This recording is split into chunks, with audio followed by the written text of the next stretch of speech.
എല്ലാവർക്കും family entertainment ചാനലിലേക്ക് ഒരിക്കൽ കൂടി സ്വാഗതം. ഇന്ന് നമ്മൾ ഫാമിലി ആയിട്ട് എല്ലാവരും കൂടി അമ്പലയാത്രയാണ് കേട്ടോ. കാലത്ത് 5 മണിക്ക് തന്നെ ഞങ്ങൾ എല്ലാവരും എഴുന്നേറ്റ് കുളിച്ച് റെഡിയായി 5 മണിക്ക് വീട്ടിൽ നിന്ന് ഇറങ്ങി കേട്ടോ. അതായത് നമ്മളിപ്പോൾ നേരത്തെ ഇറങ്ങിക്കഴിഞ്ഞ പ്രത്യേകത കഴിഞ്ഞാൽ വലിയ ട്രാഫിക്കും പ്രശ്നങ്ങളൊന്നും ഉണ്ടാവില്ല. നമുക്ക് ഏകദേശം ഒരു 2.5 മണിക്കൂറോളം റണ്ണിങ് ഉണ്ട്. അപ്പോൾ നമ്മളിപ്പോൾ ഈ വിഷ്വൽ കാണുന്നത് പാലക്കാട് ഒലവക്കോട് റെയിൽവേ സ്റ്റേഷനാണ് കാണുന്നത് കേട്ടോ. അപ്പോൾ നേരത്തെ എഴുന്നേറ്റ് നമ്മൾ പോണ ശേഷം ഏകദേശം ഉണ്ട്, അതാണ് അവസ്ഥ.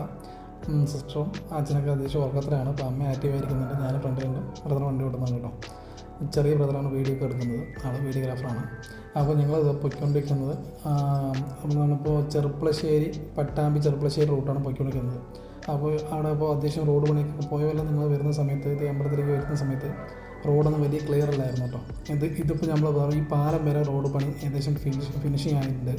ഇനിയിപ്പോൾ കുറച്ച് മാത്രമേ ഉള്ളൂ വർക്ക് നടക്കാൻ. അപ്പുറത്ത് ഇതിൻ്റെ പാലം വർക്ക് നടക്കുന്നുണ്ട് കേട്ടോ. അടുത്ത പ്രാവശ്യം വരുന്ന സമയത്തൊക്കെ ഒന്നുകൂടെ വർക്ക് ക്ലിയർ ആവും.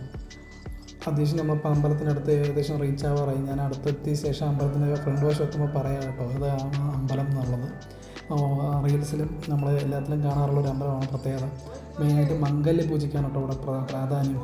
മംഗല്യ പൂജയ്ക്ക് അതാണ് ഇവിടെ നടക്കാറുള്ളത്. നമ്മൾ ഏകദേശം അമ്പലത്തിനോട്ട് അടുത്തോട്ട് റീച്ചായി. ഇതാ കാണുന്നതാണ് കേട്ടോ അമ്പലം. ആ അമ്പലത്തിൻ്റെ ഈ മുൻവശത്ത് ആദ്യം വരുന്ന സമയത്ത് ഇവിടെ വലിയ പേച്ചുകളൊക്കെ ഉണ്ടായിരുന്നത്. ഇപ്പോൾ അവർ നാച്ചുറൽ സ്റ്റോണൊക്കെ ഇട്ട് വരുന്നവർക്ക് ഭക്തജനങ്ങൾക്ക് വലിയ നല്ല സൗകര്യമായിരിക്കും. ഓൾറെഡി നല്ല വലിയ പാർക്കിംഗ് ഏരിയ ആണ് കേട്ടോ. നമ്മൾ അത്യാവശ്യം കാറുകളൊക്കെ പാർക്കിംഗ് ആയില്ല. ഞങ്ങൾ 8 മണിക്ക് തന്നെ അവിടെ റീച്ചായി, നമ്മുടെ സ്ഥലത്ത് റീച്ചായി. അപ്പം പോയവരെ ഞങ്ങൾ വന്നിരുന്നത് സിസ്റ്ററിൻ്റെ വിവാഹത്തിൻ്റെ മംഗല്യപൂജയ്ക്കായിരുന്നു. ഇപ്പോൾ ഈ പ്രാവശ്യം ഇന്ത്യയാണ് കേട്ടോ. അപ്പോൾ ഞങ്ങൾ മംഗല്യപൂജയ്ക്ക് ഏകദേശം ഇപ്പോൾ കയറി വരുന്നത്. ഈ അമ്പലം നിങ്ങൾക്ക് പറയാം, മംഗല്യപൂജ പറഞ്ഞപ്പോൾ തന്നെ ഈ ഫ്രണ്ട് വശം കണ്ടാൽ തന്നെ നിങ്ങൾക്ക് അറിയാമല്ലോ, തിരുമന്നാംകുന്ന് അങ്ങാടിപ്പുറത്തുള്ള തിരുമന്നാംകുന്ന് ഭഗവതി ക്ഷേത്രമാണ്. മംഗല്യപൂജയ്ക്ക് വലിയ പ്രാധാന്യം ഉള്ള അമ്പലമാണ് കേട്ടോ. ഒരു പ്രാവശ്യം പൂജ കഴിഞ്ഞാൽ തന്നെ മംഗല്യം നടന്നിട്ട് പിന്നെ അടുത്ത 2ാം പൂജയ്ക്ക് എല്ലാവരും വരുന്ന കപ്പിൾസായിട്ടാണ്. അത് ഓരോരുത്തരുടെ ഭാഗ്യം പോലെ ഉണ്ടാവും. ചിലവർക്ക് ഫസ്റ്റ് പൂജയിൽ തന്നെ കല്യാണം നടക്കാറുണ്ട്, ചിലവർക്ക് 3ാമത്തെ കഴിഞ്ഞിട്ടായിരിക്കും കല്യാണം നടക്കുന്നത്. നമുക്ക് അത് വിശ്വാസപ്രകാരമാണ് എല്ലാവരും ചെയ്യുന്ന പൂജ കേട്ടോ. അപ്പോൾ നമ്മളിപ്പോൾ ഫ്രണ്ട് വശത്ത് നല്ല പൊക്കത്തിലാണ് ഭഗവതി ഇരിക്കുന്നത്.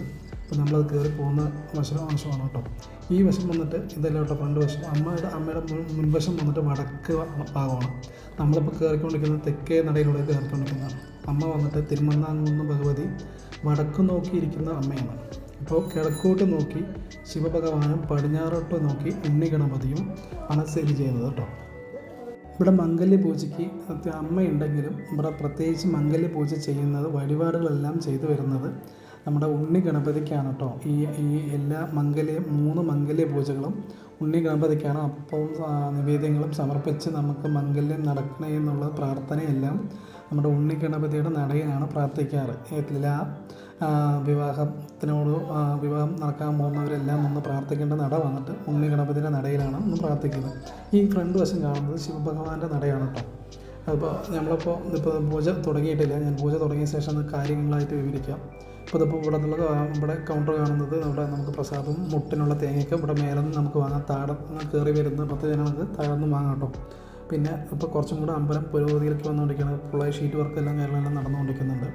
ഇതിപ്പോൾ തന്നെ ഇവിടെ കാണുന്ന വിഷ്വൽ വന്നിട്ട് ഇതിപ്പോൾ ഒരു വലിയ ഓഡിറ്റോറിയമാണ്.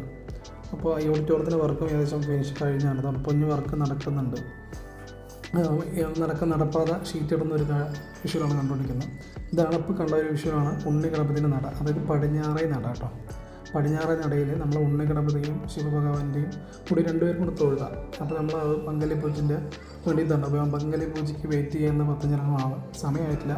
നമ്മൾ കാലത്ത് 9:30 കേട്ടോ മംഗല്യ പൂജ സ്റ്റാർട്ട് ചെയ്യുന്നത്. മംഗല്യ പൂജയ്ക്ക് വരുന്ന 10 ജനങ്ങൾ പ്രത്യേകിച്ച് ശ്രദ്ധിക്കേണ്ട കാര്യം പറഞ്ഞു കഴിഞ്ഞാൽ, അതായത് ഓരോ പൂജയ്ക്ക് വരുമ്പോഴും അവരുടെ ഒരു സെഞ്ചിയും 3 നിവേദ്യങ്ങൾ വാങ്ങാനുള്ള 3 പാത്രങ്ങളും നമുക്ക് കയ്യിലെടുക്കേണ്ടതാണ്. അപ്പോൾ മംഗല്യ പൂജ സ്റ്റാർട്ടായി 9:30, കൃത്യം 9:30 തന്നെ സ്റ്റാർട്ടാകുന്നുണ്ടോ. ഏകദേശം എന്ന് നമ്മൾ മംഗല്യ പൂജ ചൊവ്വാഴ്ചയാണ് ഞാൻ വന്നിരിക്കുന്നത്. ചൊവ്വാഴ്ച ഒരു 240ൻ്റെ മേലെ പൂജയുണ്ട്. എല്ലാ ചൊവ്വയും വെള്ളിയാണ് മംഗല്യ പൂജയ്ക്ക് ഇവിടെ പ്രാധാന്യം. അപ്പോൾ നമ്മളിപ്പോൾ ഓരോരുത്തരിനായിട്ടിപ്പോൾ നമ്മൾ ടോക്കൺ എടുക്കേണ്ട ക്രമം പറഞ്ഞു കഴിഞ്ഞാൽ നമുക്ക് തന്ന റെസീറ്റിലായിരിക്കും. റെസീറ്റ് കൊണ്ട് ഓഫീസിൽ പോയി നമ്മൾ ലൈൻ നിന്നിട്ട് അതിൻ്റെ ടോക്കൺ അടിച്ച് വരിക. അതായത് 1 തൊട്ട് ആദ്യം 3 1 കിട്ടും. 1 നമ്പർ വന്ന ശേഷമുള്ളവർക്ക് ഓരോരുത്തരും 150, 200, 240 ടോക്കൺ എന്നൊക്കെ ഉണ്ട് കേട്ടോ. ഇല്ലാത്ത സമയങ്ങളിലൊക്കെ 300 സാധാരണ പതിവുള്ളതാണ്. ഇതിപ്പോൾ ടോക്കൺ പ്രകാരം എല്ലാവരും ലൈൻ നിർത്തിയിട്ടുണ്ട്. ഉണ്ണി ഗണപതിയുടെ നടയിലാണ് നമ്മളിപ്പോൾ എല്ലാവരും ലൈനായിട്ട് നിൽക്കുന്ന ഓർഡർ പ്രകാരം ഉണ്ടോ. അപ്പോൾ ഭഗവാന്റെ നട സംഭവം എപ്പോഴും നമ്മളൊരു ഹോളിലൂടെയാണ് ഭഗവാനെ കാണുക. ഉണ്ണി ഗണപതിയെയും കാണാൻ സാധിക്കും, മഹാദേവനെയും കാണാൻ സാധിക്കും. അപ്പോൾ നമ്മളത് നട തുറന്ന ശേഷം വന്നിട്ട് സ്വാമികൾ വന്നിട്ട് പൂജ കഴിഞ്ഞിട്ട് പുണ്യാഹം തളിക്കും. പുണ്യാഹം തളിച്ച് എല്ലാവരും വിവാഹം നടക്കുന്ന എല്ലാവരും അവിടെ തൊഴുതി. പിന്നെ അപ്പുറത്ത് വശത്ത് പോയിട്ട് ശിവഭഗവാന്റെ നടയിൽ പോയിട്ട് നമ്മൾ പ്രസാദം വാങ്ങും. ഈ പ്രസാദമായിട്ട് തരുന്നത് വെറ്റിലയും, അതായത് കറുക് പുല്ല് പറയും, കറുക് പുല്ലോ തരിക. ഈ വെറ്റില നമ്മൾ അതൊരു 4-5 വെറ്റില കാണും. അത് രാവിലെ കാലത്ത്, അതായത് നമ്മൾക്കിത് ഈ വെറ്റില കിട്ടുന്നത് നമുക്ക് വീട്ടിലോട്ട് കൊണ്ടുവരാം കേട്ടോ. വീട്ടിലോട്ട് കൊണ്ടുവന്ന ശേഷം ഈ കറുകപ്പുല്ലും രാവിലെ കാലത്ത് കുളിച്ച് ശുദ്ധിയായി കറുകപ്പുല്ല് കാതിലോ അല്ലെങ്കിൽ പെൺകുട്ടികൾക്ക് മുടിയിലോ ചൂടാം. വെറ്റില അടക്കിയായിട്ട് രാവിലെ കാലത്ത് നേരത്തെ തന്നെ ഭക്ഷണത്തിന് മുമ്പായിട്ട് കഴിക്കുക. ഇനി അതാണ് വിശ്വാസം. നമ്മളിപ്പോൾ അവർ നമുക്ക് പ്രസാദമൊക്കെ തന്നു കഴിഞ്ഞിട്ടോ. തന്നു കഴിഞ്ഞിട്ട് നമ്മൾ അമ്മയുടെ നടയിലോട്ട് കയറി തൊഴുതാൻ പോകുന്നൊരു വിഷയം കണ്ടുകൊണ്ടിരിക്കുന്നത്. ഇതാണ് കേട്ടോ അമ്മയുടെ നട. അമ്മയുടെ നടയിൻ്റെ വടക്കേ വശത്തുള്ള വിഷുവാണ് കണ്ടുകൊണ്ടിരിക്കുന്നത്. നല്ല ഭംഗിയാണ് അവിടെ, പ്രകൃതിപരമായിട്ടുള്ളൊരു അമ്പലമാണ്.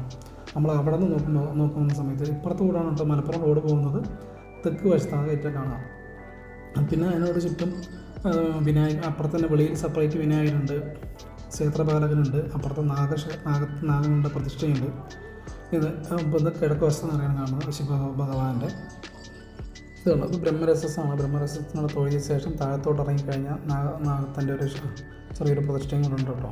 അപ്പോൾ നമ്മളിപ്പോൾ ഏകദേശം നമ്മൾ തൊഴുതി ഭഗവതിനെ കണ്ട് തൊഴുതി ഇറങ്ങിയ ശേഷം ചിറ്റമ്പലത്തിനോടുള്ള വിഷയം കണ്ടുപിടിക്കുക. ഏകദേശം നമുക്കൊരു 11:30 ആകുമ്പോഴേക്കും തന്നെ അമ്മയുടെ നടയടയ്ക്കും. നടയടച്ച് കഴിഞ്ഞാൽ അവിടെ പൂജയും കാര്യങ്ങളെല്ലാം കഴിഞ്ഞു.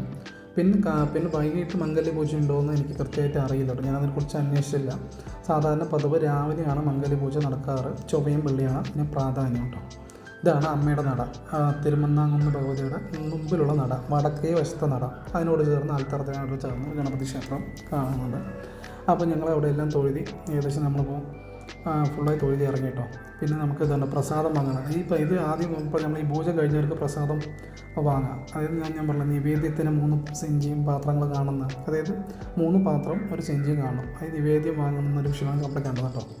അപ്പോൾ അത് വാങ്ങിയ ശേഷം നമുക്ക് എല്ലാവരുടെയും തൊഴുതിയ ശേഷം പിന്നെ സെപ്പറേറ്റ് അന്നദാന മണ്ഡപമുണ്ട്. അന്നദാന മണ്ഡപത്തിൽ പോയി ഭക്ഷണം കഴിക്കാവുന്നതാണ്.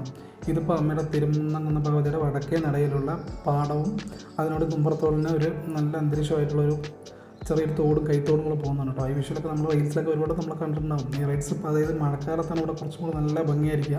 ഇപ്പോൾ നമ്മൾ ഏകദേശം ഉണ്ടാവും, ഇത് ഫെബ്രുവരി മാസമായിരുന്നു ഞങ്ങൾ പോയത്. അപ്പോൾ ഈ മാസത്തിലാണ് വലിയ വിഷുവിൽ, അതായത് നമ്മൾ ഇപ്പോൾ വെയിലുള്ള സമയമുണ്ട്. ഇതാണ് വടക്കേ നട, തിരുമന്നാംകുന്ന് ഭഗവതിയുടെ വടക്കേ നട. ഇതിപ്പോൾ നമ്മളിപ്പോൾ പുതിയതായിട്ട് ഇപ്പോൾ അന്നദാന മണ്ഡപമൊക്കെ സജ്ജീകരിച്ചിട്ടുണ്ട് അവർ, കമ്മിറ്റി. അന്നദാന മണ്ഡപമൊക്കെ അടിപൊളിയായിട്ട് ചെയ്തിട്ടുണ്ട് വർക്ക്. അത് കഴിഞ്ഞ് നമ്മളിപ്പോൾ തൊഴുതി ഏകദേശം ഇറങ്ങാറായിട്ടോ. അപ്പോൾ ഇതേപോലുള്ള നമ്മുടെ ചാനലിൽ എൻ്റർടൈൻമെൻറ്റ് വീഡിയോകളും, അതായത് ടൂർ വീഡിയോകളും, അതുപോലെ ഫാമിലി വീഡിയോകളും എല്ലാം ഉൾപ്പെടുത്തുന്നതായിരിക്കും. എപ്പോഴും നിങ്ങളുടെ സപ്പോർട്ടും എല്ലാം വേണം കേട്ടോ. നിങ്ങൾക്ക് പുതിയ ചാനലാണ്. അപ്പോൾ ഞങ്ങൾ അമ്പലത്തിൻ്റെ വിശേഷങ്ങളൊക്കെ ആയിട്ട് ഇതാണ് കേട്ടോ വന്നിരിക്കുന്നത്. അപ്പോൾ ഞങ്ങൾ പ്രദേശം തൊഴുതി ഇറങ്ങി ഫുള്ളായിട്ട്. അപ്പോൾ അത് കഴിഞ്ഞ് പോവുകയാണ്, വീട്ടിലോട്ട് പോവുകയാണ്. ഇനിയിപ്പോൾ അടുത്ത വർഷം കൂടെ അമ്മയെ ഒന്ന് കണ്ട് തൊഴുതണമെന്നുണ്ട്. അപ്പോൾ ഞങ്ങൾ എല്ലാ വർഷത്തും വരാറുണ്ടാകും കേട്ടോ. അപ്പോൾ എല്ലാവർക്കും ഫ്രണ്ട്സ്, ഓക്കെ, ബൈ.